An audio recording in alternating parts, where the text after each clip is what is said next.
CubexSoft PDF to Image Tool is a trusted and finest software to change Adobe PDF files to image file formats, such as PNG, JPG, BMP, TIFF, GIF, and SVG with ease. CubexSoft PDF to Image software offers various advanced features for users' convenience. Let's check out some of the important features. It allows to change Adobe PDF documents to multiple image formats. The tool supports batch conversion of multiple PDF files to picture file formats at once. It enables users to save PDF to image format at their desired location. It provides dual options to insert PDF files and folders in Software panel. The tool is workable on all Windows OS editions, such as Windows 11, 10, 8.1, 8, 7 and all below editions. Now let's check these features inside the software. Install and open the tool. There are two options available to select PDF files with the software: Select Files, and Select Folders. Using Select Files button, users can select PDF files.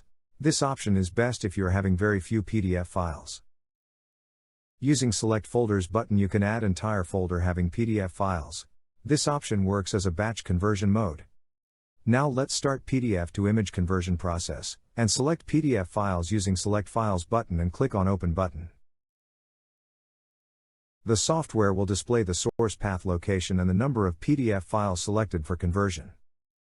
Now, under Select Saving Format section, the tool will display a number of saving options for converting PDF files. Choose any one option as per your requirement. Next, hit on Browse button to choose the desired location to save the resultant files at your system hard disk.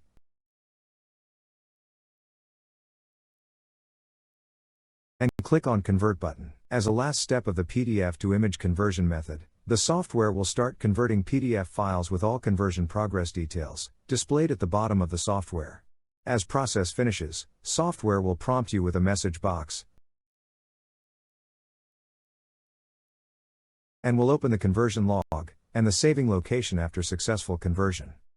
And finally, this makes the PDF to image conversion process completed successfully. Thanks for watching the tutorial. Please like and subscribe to get updates for more tutorials.